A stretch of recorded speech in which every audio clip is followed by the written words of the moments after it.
Any tips on how to wheelie on a road bike? I'm assuming this question came in because you're a pro at doing wheelies. It's definitely easier to wheelie on a mountain bike, and I'm still trying to wheelie longer on a road bike because of how light the front is.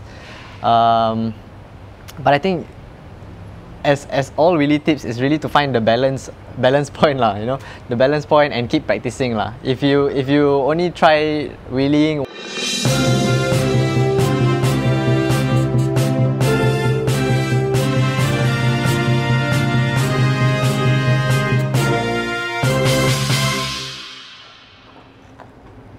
Hey Riyadh, thanks for coming, man. Heard a lot about you through my Instagram. People have been telling me you are like a pro. We were just talking before we shot that you represent Singapore.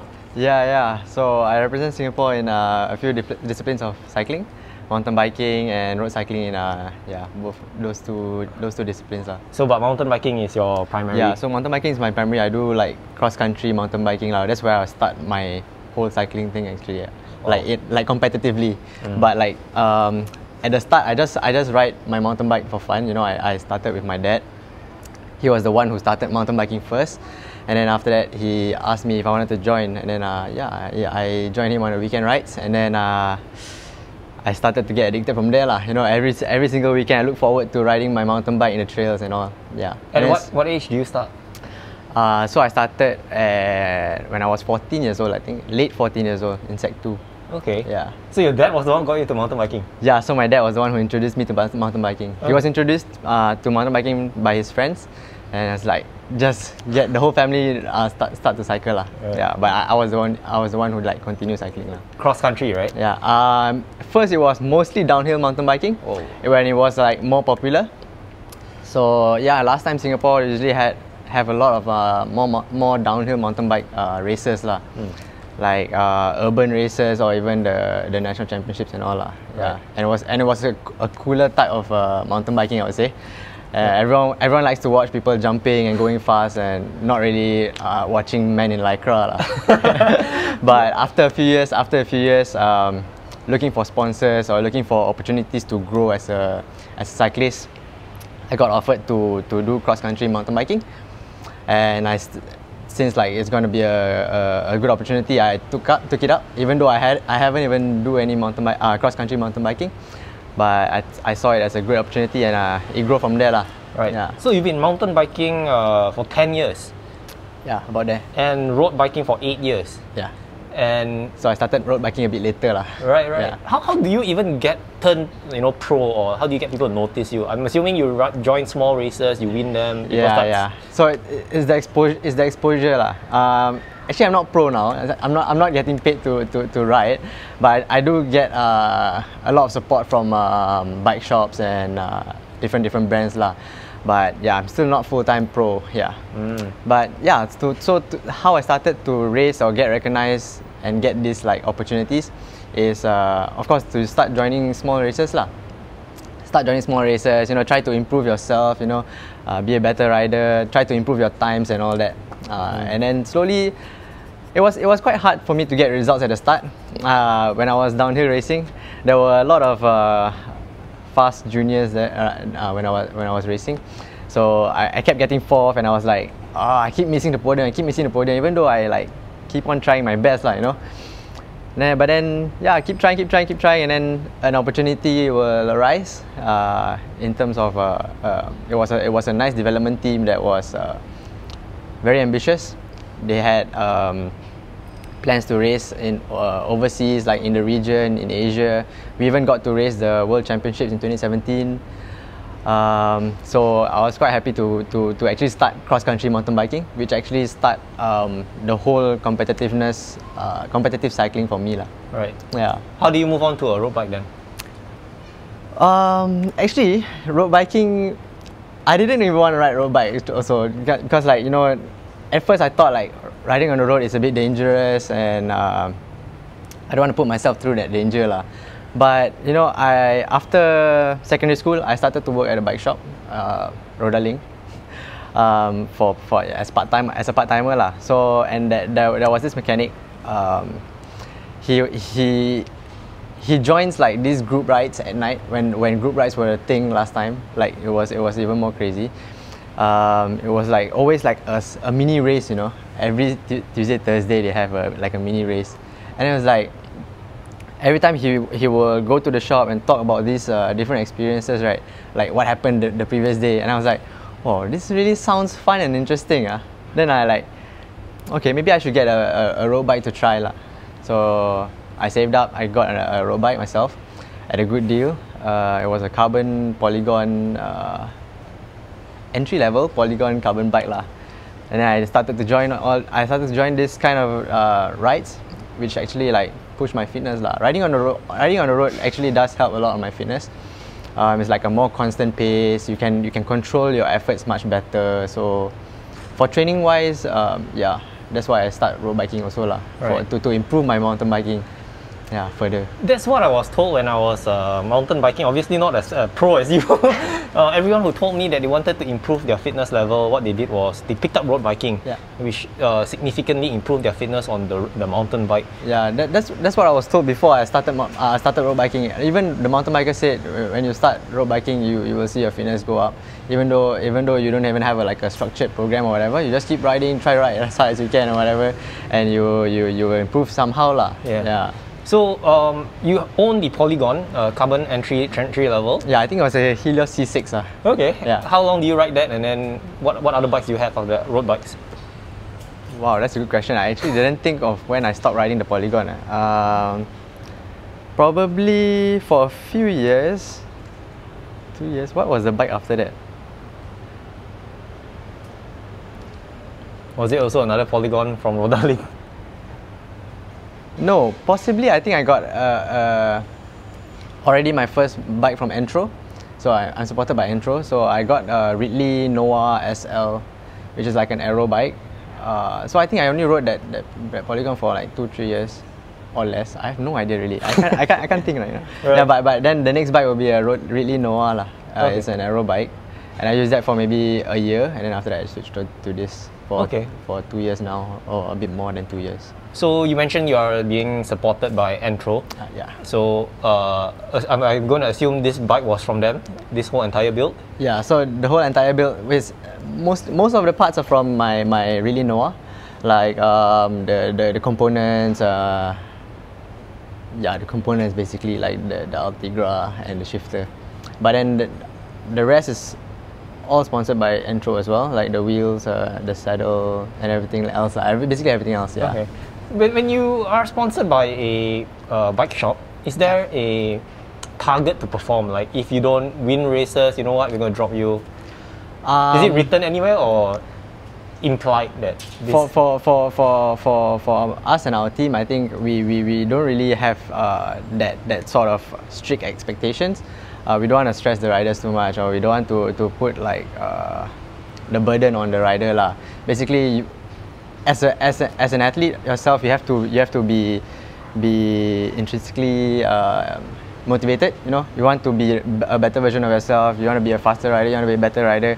I think if you keep doing that, you will eventually get the results. Be consistent, you will eventually get the results. And I think I'm lucky and fortunate enough to keep on having the results consistently, so that the brands also will just keep on rolling lah, I would say. Yeah. We will talk about the training and nutrition a little bit later. Okay. So maybe let's go on to this bike. So you use this bike for races, right? Yes, I use this bike for racing. Any single race, road racing, criterium racing in Singapore. This is the bike that I use, and then I also use this bike for the previous SEA Games, like the recent SEA Games in Vietnam. Wow. Yeah. So Riyadh represented Singapore for the SEA Games on this bike. This is a Ridley Helium SLX 2020 in XXS. Yep. Could you run us through your bike? Okay, so this is a Ridley Helium SLX. I think it's 2020 version in a nice retro colorway. Maybe we start from the front lah. So my cockpit, there's a 3T stem and bar combination with 130mm stem and 38mm wide handlebar, but it like flares a little bit, so it's at 36mm at the top. Shifters are Altigras. I think it's a slightly older one. It's 11 speed. Brakes are also Ultegra. My wheel sets are currently a Reynolds AR58X, but I usually just ride aluminium for training, which is like a Novatec Impulse. And I switch, like from my carbon wheels, I switch from AR58 to AR41 depending on the course or the type of race it's going to be lah.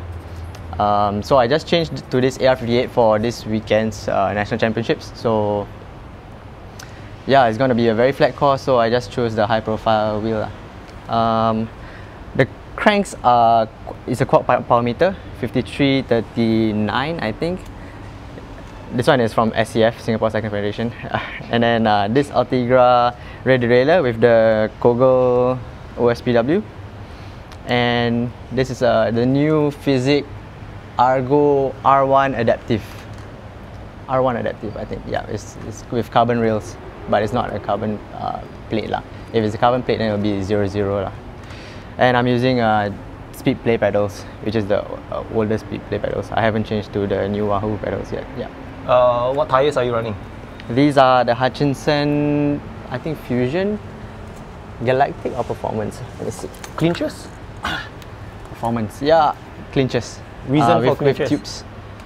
I think ease of usage lah. I don't really, because road bike is really not my first priority. So I just use what I have, and I think clinchers does the job very well at the moment. Tubulars are a bit expensive for me to change if anything happens, and then tubeless is still new in road bike sense, I think, and sometimes it gets a bit messy. Yeah. What's the pressure that you run? Usually about 90 to 95. Okay. Yeah. Usually when I started out, I just go 100 psi all the way, and I feel like it's a bit too hard sometimes. So now I go 90, 95 around there. Okay. Yeah. But this tire, do you know what the tire weight? It looks like there's not much clearance left on the fork. This is 28C.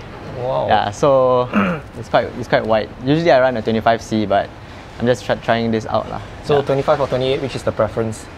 Currently, I feel like 28 is quite nice and solid. The feel is very cushiony. Cushiony, yeah, it's cushiony and very solid. 25 feels quite rigid lah.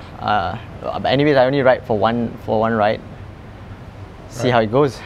And these are Arundel bottle cages. Okay, and you have got a chain catcher as well. Yeah. Okay. Yeah. Cipollini chain catcher. Alright. Okay, double XS, very small because you're 165 with a 67.5 centimeters inseam. Yeah.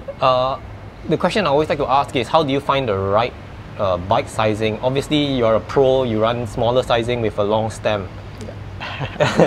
Nah, I think, okay, why I get XXS is because the previous frame I used, the Ridley Noah is already an XXS. So when I just change the bike, I just use the same size because I'm already used to it. And then, yeah. And the recommended by Entro, they said for my height, the best is to use XXS. So yeah. And yeah, really makes the bikes, I think, a bit suited to bigger riders. So for us, generally will be using a smaller size than what we used to. Yeah. Do you go for a bike fit? I've been for a bike fit for my mountain bike, but not on a road bike. So I just try to imitate the biomechanics on the rear, like from your saddle to your pedals, strides, and all. But yeah, it's like a journey of a bike fit for me on a road bike. You know, I start with just a basic thing, and then slowly, when I feel anything not right, I get inputs from friends and all. Also, like who are bike fitters lah. My coach is a bike fitter. My coach is Riyadh Hakim. So he's been cycling for a long time, and he knows that when he looks at me right. And I also have other friends who are bike fitters as well, also from the national team. But, so I have some input, some good input lah from friends lah. So I don't have to really do a bike fit per se. Yeah. So you didn't go for a road bike fit? Yeah, like, you know, I always roast. Okay, I wouldn't say roast is the right word, but I always comment on people who go for very expensive bike fits. A mix of people that I interviewed, they said it's good. Some people say don't really need to if you know what you're doing.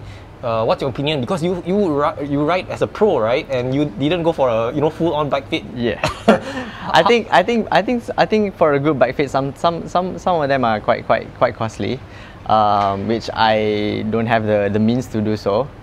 But definitely a bike fit is a very important thing to do for your bike lah. It affects your ride. If you ride, like for example, long distances, even the minor details can really affect your ride. Not during the ride only, maybe after the ride or like subsequent days lah. Sorry. So I think you should go for a bike fit to prevent injuries or whatever. Because I didn't have a good bike fit on this, and I had some issues, but I suffered it for a while. And then when I did some adjustments, as you can see, like my stem is 130 mm now. It was actually 100 before, and I had some back issues. So I changed it to 130, and it solved the problem totally. And now I feel like I ride much better. So I think bike fit is really important actually.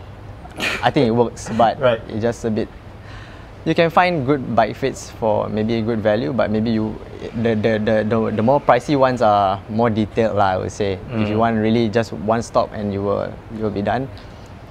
Yeah. Don't you think it's much more, nowadays bikes, they all come with a one-piece cockpit. Like you said, right, you were running 100, now you moved it to 130. It's so much easier when you have a separate two-piece cockpit and exactly. But now everything is coming one piece. You probably be very much more expensive and costly to play around with that. Yeah. So to me as a mountain biker, I think those integrated cockpits doesn't make sense for normal riders lah.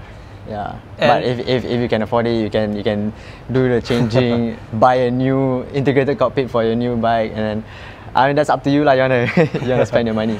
And this is a lightweight climbing bike from Ridley. Yep. It's not the Noah, which is the aero bike. Yep. When you do crits and stuff on this bike, how is it like? I mean, why wouldn't you choose an aero bike? Yeah, I think for me, right, because I'm quite a small rider. The absolute power is lesser than an average guy. So I think for me, having a slightly lighter bike, slightly a more responsive bike works for me. And I just play around with the wheel profile, and I really like the Ridley Helium SLX, the responsiveness and how fast and agile it feels. So it feels good, and it doesn't hinder me. So yeah. Do you think you'll be faster on an aero bike? On flats, I'm just talking about criteriums. Yeah, I comparing it with the Ridley Noah that I used, which is a slightly more aero, but it's not the full aero bike. On the flats, I do feel like I can hold the speed a bit better, but it does feel sluggish when I want to like accelerate. Yeah, so on this bike, it's like instant feeling for me. So, and I'm used to this bike for 2 years already, so it's pretty good. And let's talk about group set. This is the Altegra. I'm going to assume it's the R8000. Yeah, I think so. I used to have this one. Yeah. Mechanical, man. Oh my gosh. Why still mechanical? I'm assuming it's probably weight and serviceability of it. No, it's basically I use what I have, what I get. I don't really ask for whatever, like the best tech for my road bikes. So yeah, so it's still working. I've used this for, I think, already coming to 3 or 4 years already. I wouldn't say I prefer mechanical. I've ridden like Di2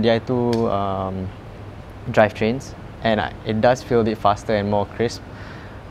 But yeah, I think the reason is I use what I have. Yeah. Then we move on to the power meter. This is a Quark power meter. Yes, this is a nice piece of. I have the same one, man.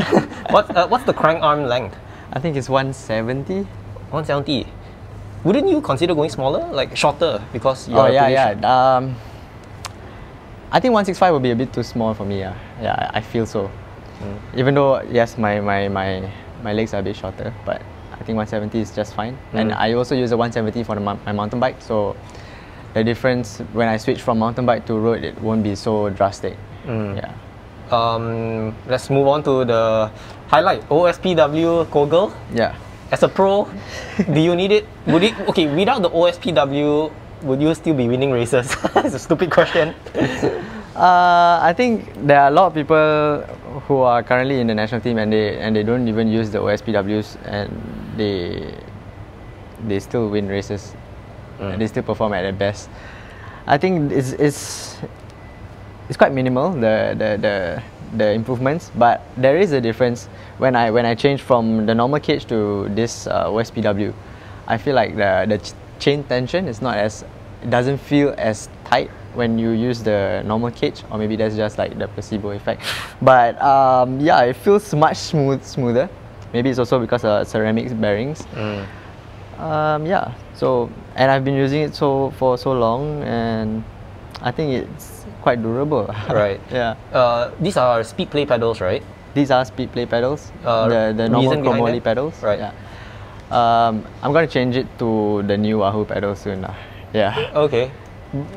Is there a reason why you wanted double-sided? Why not the Shimano look?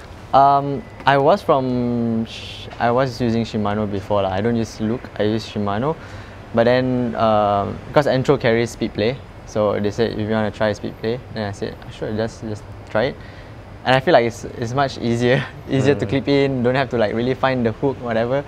And you can really adjust the play with the cleats, and you can really feel like there's no play lah. So, and yeah, you don't have to keep changing the cleats as much as the Shimano. Right. Yeah, I've probably only used one cleat for almost a year already. Yeah. Wheel sets. These are the Aulus, right? No, these are the Ridley AR58X. Okay. Yeah. So yeah. this is the 58X is like the more aero version with the bladed spokes. AR58 doesn't have the bladed spokes. 58 means 58 mm Deep. profile lah. Yeah, deep. You said you change them depending on terrain. Yeah. So if it's like a more climbing course or more, when you need to be lightweight, I will use the AR41, which is the 41 mm. But generally, I use the Novatec Impulse aluminium wheels for my training lah. It's alu wheels, so I don't want to spoil these nice carbon wheels. Yeah. So most people I only use it for racing lah. Right. Yeah. So most people on training. So what is your training bike? I mean, you still use this bike. It's just that you swap out the wheel sets. Yeah, just swap out the wheel sets, and that's pretty much it. Yeah. So you choose an aluminium wheel set for training rides because it will make you slower. You got to push more effort. Is that the reason? So it's a bit more weight lah. Okay. Basically a bit more weight. But my alu wheels are also quite light lah. But yeah, but you don't want to be riding your carbon wheels all the time. You know, carbon wheels are much stiffer, and then you want to have that advantage when you race. So you train a bit harder per se lah. Yeah. Rim versus disc. Have you tried a disc frame? I've tried a few disc bikes, but I've never gone for like a real ride on it lah. But I think, despite the purists saying like rim brakes are all you need on a road bike, yes, you can say maybe rim brakes are all you need in Singapore because we don't have like long descents or whatever.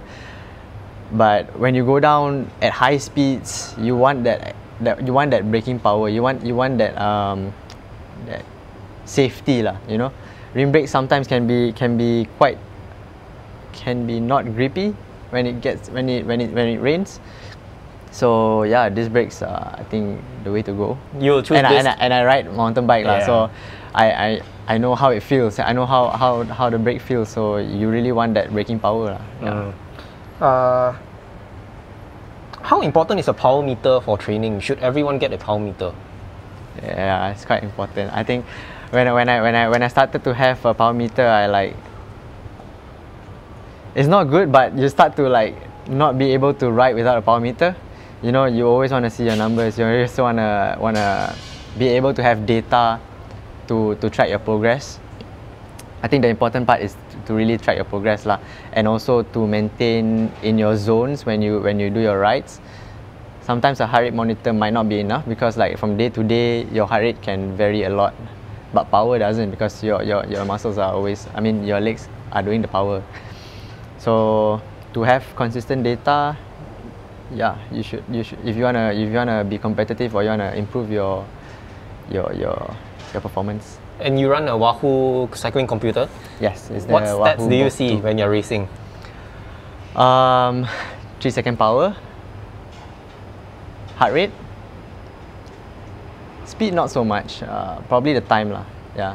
Why time? Very curious. Normally people don't look at that. Yeah. Usually when you, I don't know. I like to see the time lah. Yeah. I like to see like how long I've been into the race, like because I gauge my efforts on it. Like maybe after 20 minutes, you wanna be feeling a certain way. You don't want to be at your red line at 20 minutes. You don't want to be at your limits at 20 minutes. So when I'm at 20 minutes and I feel like I'm at my red line, I know that it's not going to be a good thing lah. Yeah. So I'd like to have a bit of time to see. Yeah. The right time lah, basically, not the time. Right. Of day. Right.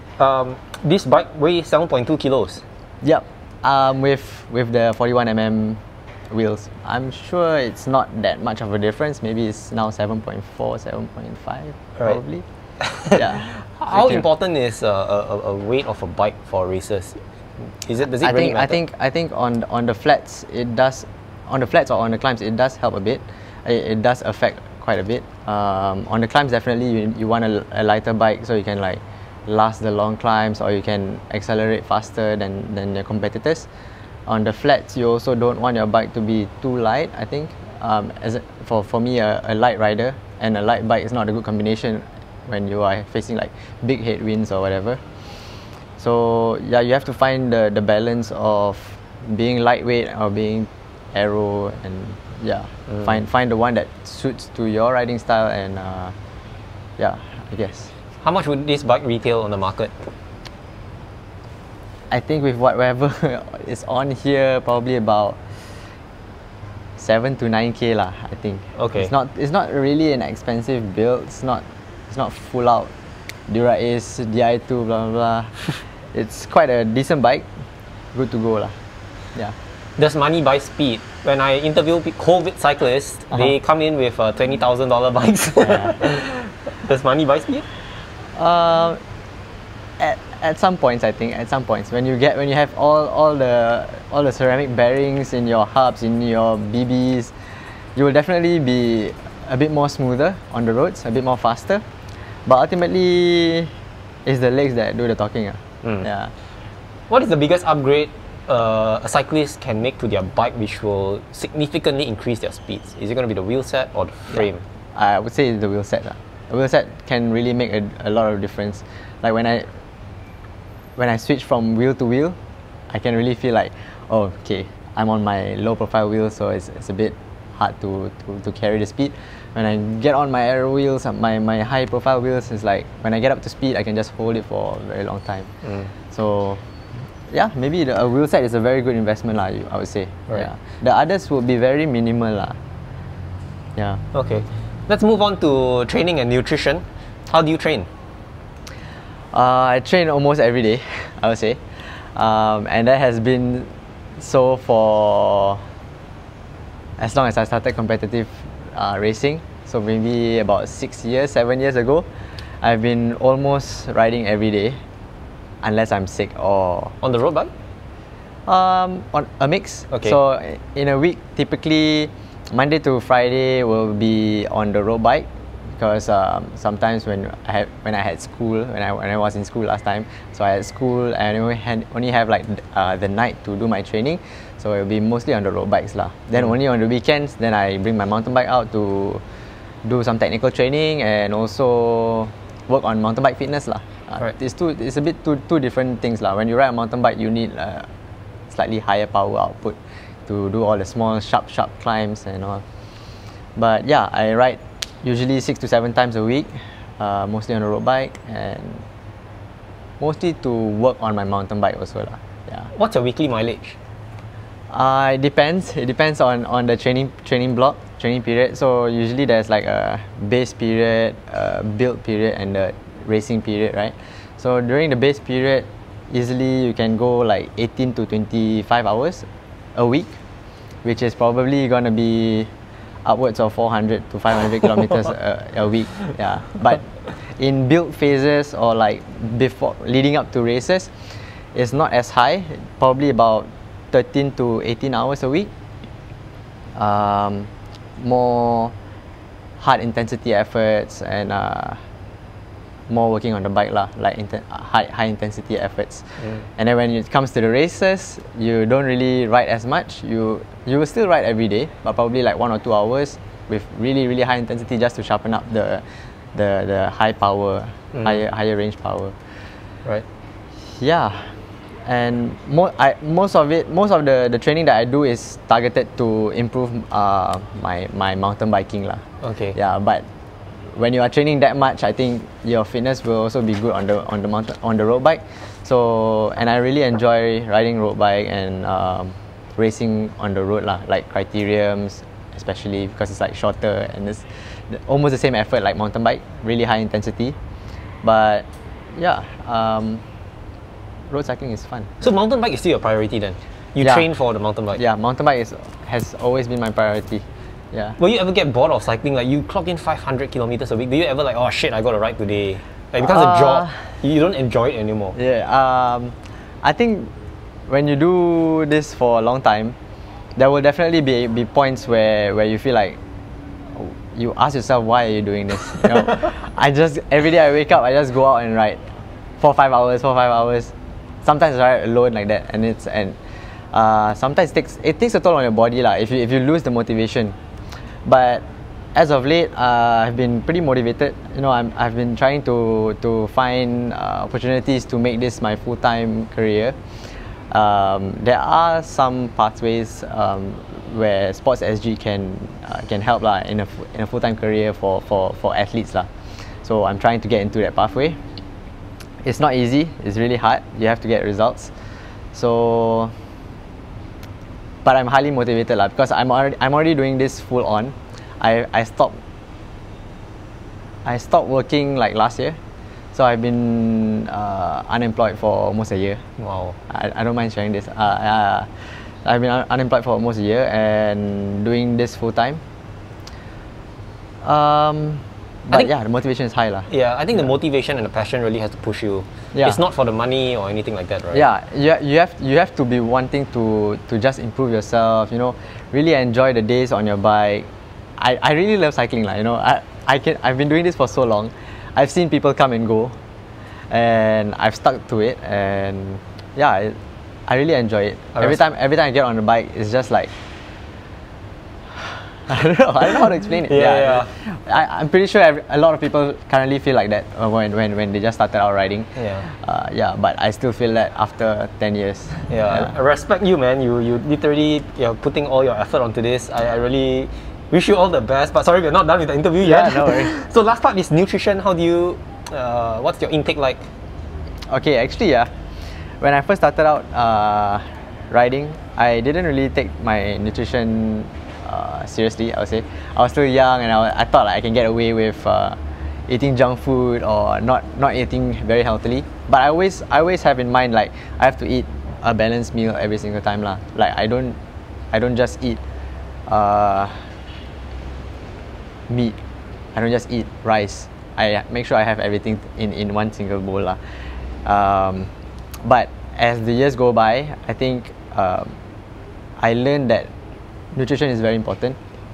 In this day and age, like there's so much you can learn from the pro cyclists or even online. You know, there are a lot of people talking about nutrition, why is it important, and when you listen to them talk and the statistics that shows, you know, you really can gain a lot with taking nutrition seriously. So what things that I've changed in my nutrition is I've been fueling my rides better with electrolyte drinks all the time or carbohydrate drinks, gels, or even bars, you know, like muesli bars. Basically, don't ride until you bonk lah. There is very little gains when you ride until you bonk. Yeah. And it also affects your mental. Like you ride until you bonk, and you're like, why am I on the bike? And all that. So just keep yourself fueled, and maybe like eat every 30 minutes. Make sure you get that carb intake, and just ride fuel and ride feel good lah when you ride. You know, stay hydrated. Yeah, gels. So in racing as well, I used to only just like in mountain bike racing. Usually it's about 6 to 7 laps, right? So I usually have like 1 gel per 3 laps or something like that. And then I felt like I cannot finish the race. That was when I just started like when I was in the early years. So now I like almost every lap or every 2 laps I will have 1 gel, and it lasts me for longer lah. Right. It's like obvious lah. Okay. Keep yourself fueled and you will last longer. Yeah. Last question is any more upgrades or you'll make onto this bike which you think will improve, your speed? Currently, I think a lot of changing that I do on this bike is usually the position lah, to slowly get myself more aero on the road bike. But like upgrade wise, I think this is quite sufficient. I would love to ride the i2 though. Yeah, but maybe when Entro watches this, they'll give you a Di2 after this. yeah, hopefully I'll just share to the boss. Okay. Yeah. So Di2. Yeah. Other than that, it's actually a good bike lah. I really like to ride this bike.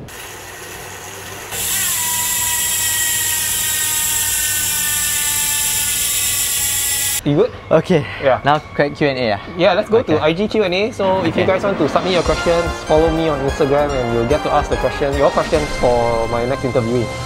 So Riyadh, the first question, full sus or hardtail? Oh, mountain bike question. Yeah. Full sus for sure.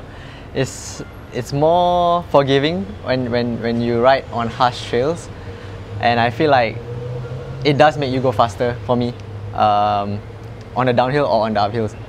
Full sus, more confidence, you go faster. So yeah, full sus. Full sus. Yeah, I only ride my hardtail for like those short sprint races, where there is not much hard obstacles like rock gardens or routes, or like when I do my training rides on the road. I will use the hardtail. But I use my hardtail to race the last SEA Games because it was such a climbing course. There was like, how many meters of climbing per lap? 300 meters of climbing per lap. A total of 1,200 meters in 20 kilometers of racing. Right. Yeah, so Okay. I chose to use my hardtail for that race. No, do you have any plans for track to join Kelvin? Sorry, who's Kelvin? Oh, so Kelvin is basically our national track cyclist lah. Oh, But like everyone else, we do a lot of road cycling. So we also race on the road. So Kelvin is a SEA Games gold medalist. Ooh. He is a gold medalist in track Omnium. Have you heard of Omnium?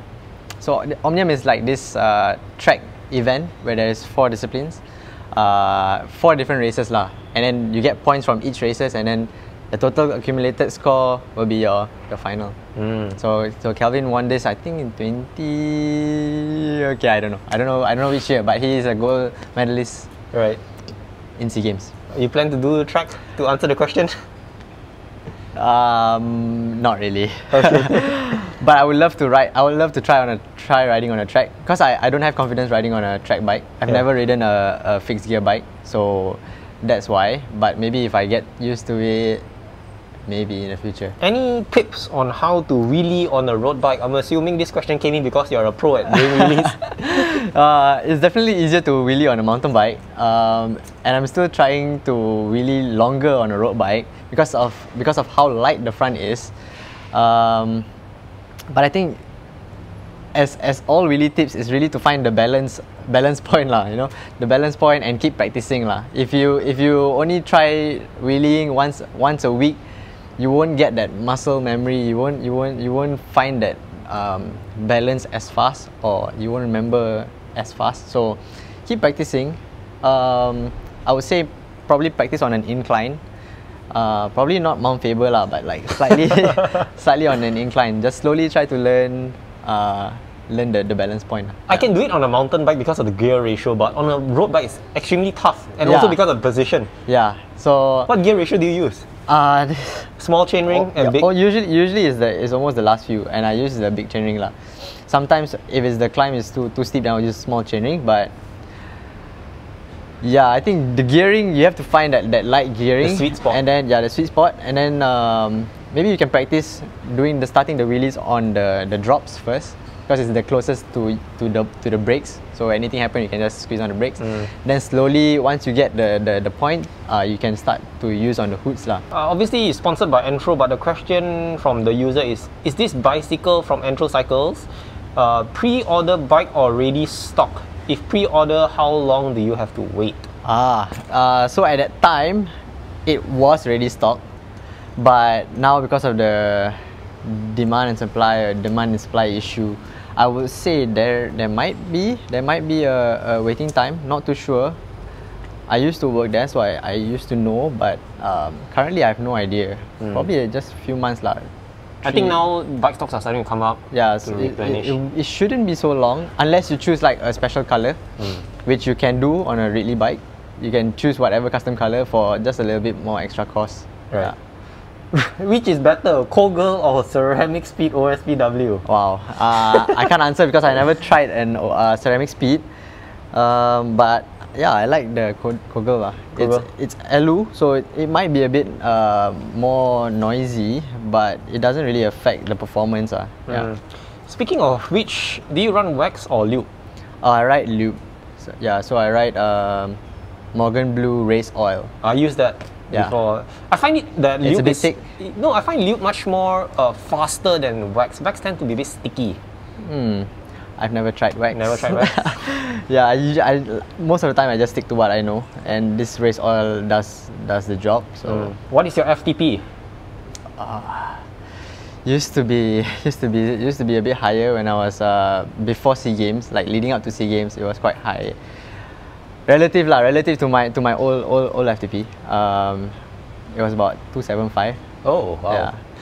But now after SEA Games, I got for a little break, and then I went down with COVID, so it's probably much lesser now. Right. But slowly trying to picking it up again lah. There's another race that I'm trying to work for in October. I heard that the braking power on Reynolds are not that good.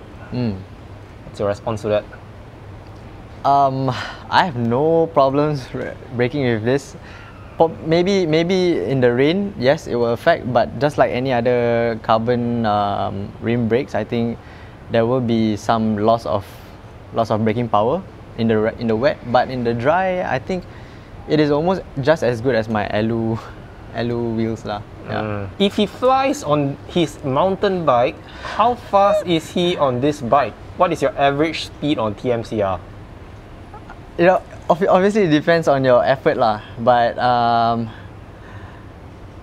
alone, I think I can average 42, 43. If I go max out, sometimes it depends on the wind. Yeah, I've done like with my guys 50 and above before. But yeah. Wow, 50 on this bike? Yeah.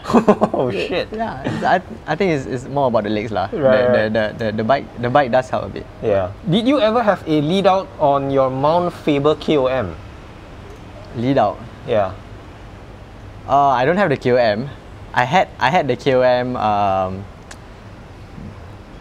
prior, like the one that I got flagged, but then no, I didn't have any lead out lah. Congrats on your many victorious races. When racing overseas, do you always use your personal bike? This is your personal bike?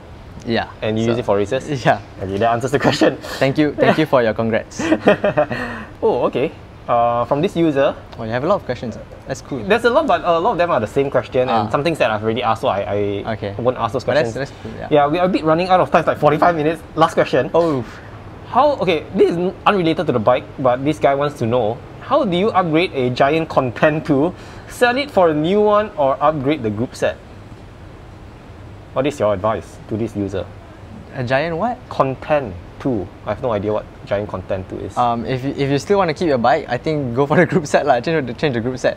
But if you feel like maybe it's an entry level bike, I'm not too sure, and you want to go a better one, maybe just go for a new bike lah. Let me top up on that question. So last time when I was a newbie on road bikes, I never knew how to upgrade my bike. A lot of my friends tell me, just sell your bike, buy a new one. Buy a new one. And because you're saving much more money that way, but I did not have the funds to, just buy a new bike. So what I did was like just slowly upgrade. But do you think it's cheaper to just sell the bike and get a new bike? Because eventually you'll be upgrading bits and pieces here and there. I think if you have the means, definitely getting a new bike is just like one whole sum, and then it's easier. But if you don't have that much money and you don't want to spend that much money at one go, definitely just get like component by component. Yeah, and if you like the frame, why do you need to buy a new bike? Yeah, I think it's ultimately like how much you want to spend lah. Right. Yeah. Any last things you want to top up if I missed or? No, thank you for having me on the show. I enjoyed my time talking about my bike and also my experiences. If your viewers have any other questions, you can definitely just DM straight to me. I'll be more than happy to answer questions lah. Yeah. Thanks so much for coming, man. Do support me in my endeavors. Yeah, dude. You got my respect, man, and my full support. I mean, you really had the balls to do this full time. I think most people will be very afraid to. Yeah, that's what a lot of people say. But you know, you only live once, and I would say I'm still quite young. Hopefully, I still have a few more years. Go for it, man. Yeah. I really wish you all the best. Don't forget me if you ever turn pro and I watch you on Eurosport. I'll come and interview you again then. Okay. Yeah, but thanks so much, Riyadh. That's the end, man. Thank you. Searching all night, can't seem to focus this double sight. This is a tale sworn in a sight. Finding my way back to